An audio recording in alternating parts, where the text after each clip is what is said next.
మాజీ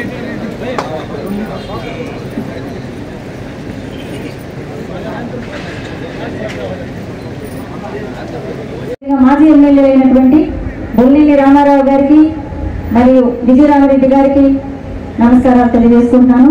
ఇంకా చెంచుల బాబు యాదవ్ గారికి, మన అధినేతలందరికీ కూడా నా హృదయపూర్వక నమస్కారాలు తెలియజేసుకుంటున్నాను. మంత్రివర్యులు అయిన పొంగూరు నారాయణ గారికి, అలాగే ఆనం రామనారాయణ రెడ్డి గారికి కూడా నమస్కారాలు తెలియజేస్తున్నాను.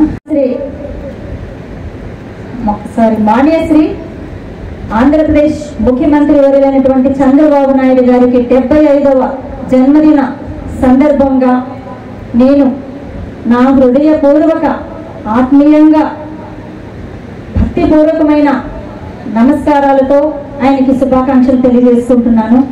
సార్, మీలాంటి గొప్ప లీడరు మళ్ళీ ఆంధ్రప్రదేశ్ ముఖ్యమంత్రిగా ఆ పదవిని అలంకరించినందుకు ముఖ్యంగా నేనైతే చాలా చాలా సంతోషపడుతున్నాను సార్.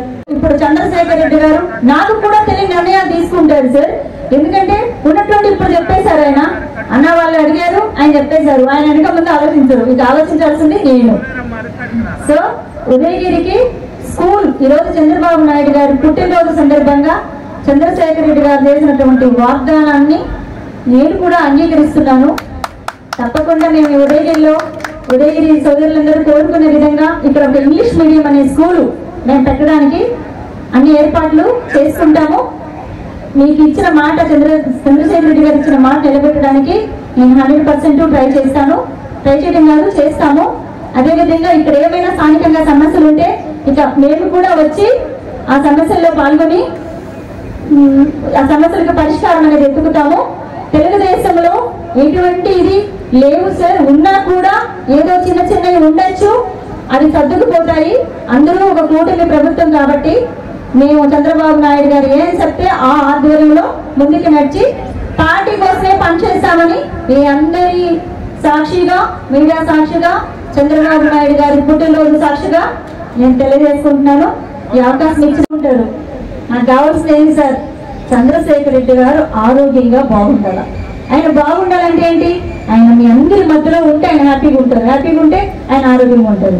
కాబట్టి ఆయన యొక్క ఆశయాల్ని నేను నడిపించుకుంటూ వెంట నడిచేదాన్ని తప్ప ఇంకే స్వార్థంతో అయితే కాదు.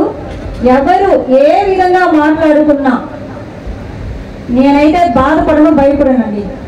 ఎందుకంటే మంచి మనతోనే వస్తుంది, చెడు కూడా మనతోనే వస్తుంది. కాబట్టి కొందరు ఉంటారు, అక్కడ తీరిన తర్వాత తక్కిడ పొయ్యిలో పెట్టేస్తారు. మళ్ళీ అవసరమైంది సార్, తక్కిడ మళ్ళీ అవసరమవుతుంది. కాబట్టి చేసిన మేలు మర్చిపోకూడదు ఎవరికాని. దాన్ని గుర్తుపెట్టుకుంటే మంచి రాజకీయ లక్షణాలు ఉన్న వాళ్ళు అవుతారు. దాన్ని మర్చిపోయామనుకో ప్రజలు ఎన్ని గమనిస్తుంటారు, మంచిని గమనిస్తుంటారు, చెడుని గమనిస్తుంటారు. మనం ఏదో చెప్పుకున్నంత మాత్రాన స్పీకర్లు మైకులు పెట్టుకొని మీటింగ్లు పెట్టుకొని చెప్పుకున్నంత మాత్రాన గొప్పవాళ్ళం అయిపోము. మనం చేసేటువంటి సేవ మనసు ప్రతి ఒక్క దాన్ని గురించి కూడా ఆలోచిస్తారు. ఈ పొద్దు రేపు ప్రజలు కూడా అంతేమి అనేకంగా అయితే లేరు. అందరూ చదువుకున్న వాళ్ళు, ప్రతి ఇంట్లో చదువుకునే బిడ్డలు ఉన్నారు. ప్రతి ఒక్కరికి రాజకీయం తెలుసు ఇప్పుడు.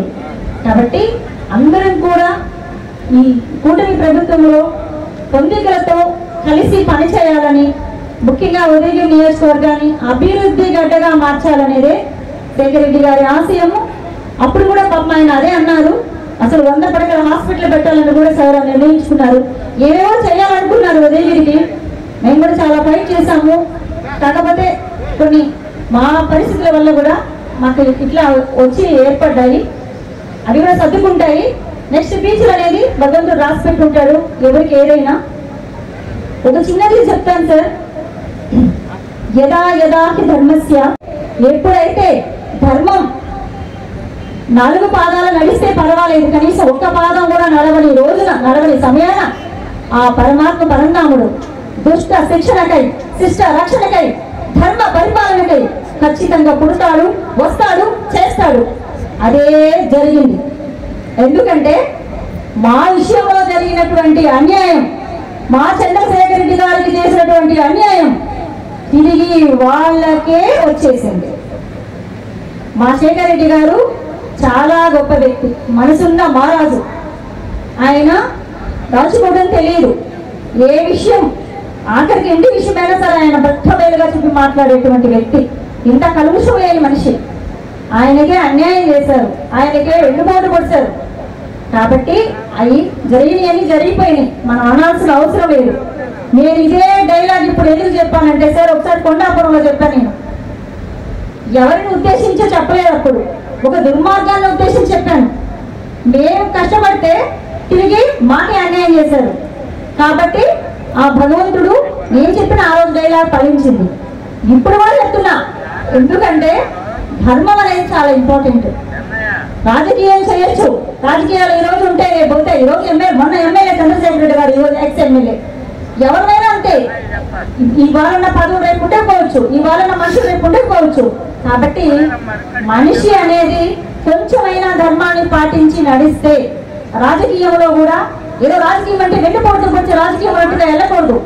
రాజకీయంలో కూడా నీతులు ఉండాలి, నిజాయితీలు ఉండాలి. అవి ఉండి నడిస్తే ఆ రాజకీయ నాయకుడు కానీ, ఆ రాజకీయం కానీ, ఆ పార్టీ కానీ సుభిక్షంగా ఉంటుందని నేను తెలియజేసుకుంటున్నాను. నువ్వు ఎప్పుడు జైల్లో పెట్టావో అప్పుడు నీ విలువలు వాల్యూస్ పోయినాయి. నీ తండ్రి వయసు అండి అయింది, ఆయన తీసుకుపోయి నువ్వు పెట్టేది ఇది. ఆమె నువ్వు కనుక నువ్వు సంపాదించేది దాంతో ఏ దమరు 11 వచ్చింది. ఇది చేతకాని పరిపాలన అంటే దీన్నే చేతకాని పరిపాలన అంటారు. మరి మేము ఎమ్మెల్యేలుగా ఆయనకి ఎదురుగా పోతే నిలబెట్టే ఎక్కడైనా ఉంది. నా వల్ల మీకు ఓట్లు పడేది, మిమ్మల్ని చూసి ఓట్లు వేయవు. ఉదయగిరిలో ఇన్ని చూసా, మమ్మల్ని చూసే ఓట్లు వచ్చేదా? ఈ ఊరిని చూసి నీ వల్ల వస్తే నీకు ఏదన్నా యాన్నో ఒక చోట ఏమైనా నేను చూసి ఓటేస్తారేమో, అన్ని చోట్ల ఎందుకేస్తారు? అక్కడ ఉండేటటువంటి పెద్దలు, రాజకీయంగా ఉండేటటువంటి కుటుంబాలు ఉంటాయి. ఆ కుటుంబాలకు అంతో ఎంతో పేరు ప్రతిష్టలు ఉంటాయి. వాళ్ళని చూసి ఓట్లు వస్తాయి. అంతేగాని రాష్ట్రం మీద నువ్వేమన్నా రాష్ట్రానికి మేలు చేసి, భారతదేశానికి మేలు చేసి, అభివృద్ధులు చేసి, ప్రజాదరణ పొంది ఓ జగో జగో అని పేరు పొందుంటే నిన్ను చూసి ఓట్లు వేస్తారు. ఏదో నీ చేసిన ఓట్లు మీ నాయని, మీ తండ్రిని చూసేశారు. రాజశేఖర్ రెడ్డి గారి పేరు నీకు వచ్చి, రాజశేఖర్ రెడ్డి గారి వల్ల మీరు ముఖ్యమంత్రి అయినారు. ఆయన చనిపోయారు, మహానుభావుడు దండం పెట్టాలి ఆయనకి, నువ్వు ముఖ్యమంత్రి అయినావు. అది చూసుకొని మమ్మల్ని నేను ఆడుకుంటే మేము అంతా ఇంతో నీకన్నా ముందే ఎమ్మెల్యేలు మంచివి, నీకన్నా ముందే రాజకీయంలో ఉంటివి, మమ్మల్ని తీసి ఏట్లు వేసేస్తవి. మా కన్నా హీనమైన మనుషులు మా నెత్తిని తెచ్చిపెట్టావు. వాళ్ళ తాత మమ్మల్ని మాట్లాడించావు. మా కన్నా మైనస్ డౌన్ లో ఉన్నటువంటి వ్యక్తులతో మమ్మల్ని అనవసరమైన భాష మాట్లాడించావు. న్యాయమా అండి?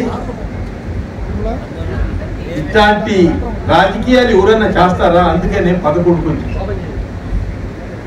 ఇట్లాంటి మర్చిపోవాలండి. పెద్ద మనిషి అనే వాళ్ళు ఎవరు ఉండాలండి అట్లా అనేది పడిపోయింది. అందుకని ఇది మళ్ళా ప్రజలు కోరుకోరు. ఏదైనా అది పెద్ద షాపు డబ్బు పిచ్చుండే వాళ్ళని గమనిస్తారు. అందుకని నువ్వు ఏదైనా తీసుకుంటే తెలిసి తెలియనట్టు తీసుకోవాలి. కానీ ఆమె కొట్టుకుంటా కూర్చుంటే ఏంటి మన కథ? ఇప్పుడు డబ్బులు లేని వాళ్ళు ఎంతమంది ఉండరు? అట్లా అందరం కూడా ఈరోజు మనం మరి చంద్రబాబు నాయుడు గారి పరిపాలన ఉన్నాం. ఆయన మాత్రం ఆరోగ్యము అన్ని బాగా ఉండాలని కోరుకుంటే భగవంతుడిని 76వ సంవత్సరంలో అడుగుపెట్టినటువంటి మహానుభావుడు మన ముఖ్యమంత్రి చంద్రబాబు నాయుడు గారు జన్మదినాన్ని అందరము గొప్పగా జరుపుతున్నాము. రాష్ట్రం అంతా కూడా జరుపుకుంటుంది.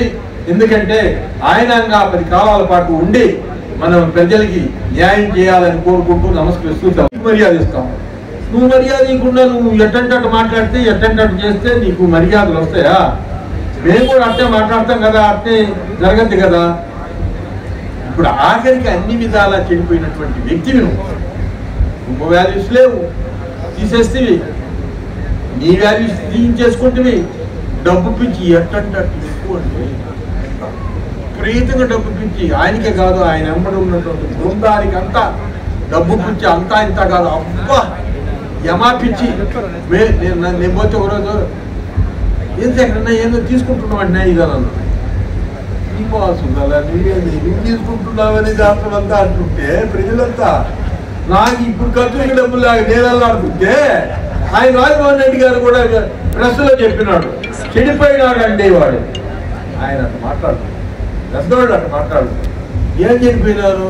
కుటుంబానికి రాజకీయాన్ని బాగా పైకి టాక్ చేసుకుపోయింది. నేనైతే వాడు ఆ బ్రోకర్ రోడ్డు మాట్లాడితే రోడ్డు ఆ బ్రోకర్ నాయర్ దొక్కలు రోడ్డు వాడు చెప్పిన మాటలు విని మా కుటుంబాన్ని చిన్న భిన్నం చేసినటువంటి వ్యక్తులండి వాడు నాశనం చేసింది మేకపట్టు వాడు కుటుంబం. లేకపోతే చాలా బాగుండేది, చాలా మర్యాదగా మర్యాదగా ఉండేది రాజకీయంగా కూడా.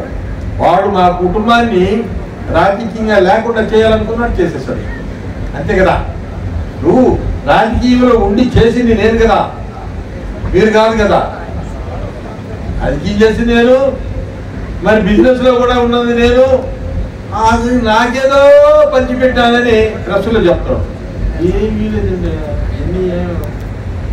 అందుకనే అది కూడా మర్యాదలు నేర్చుకోవాలండి ఎవరిమైనా. ఆ జగను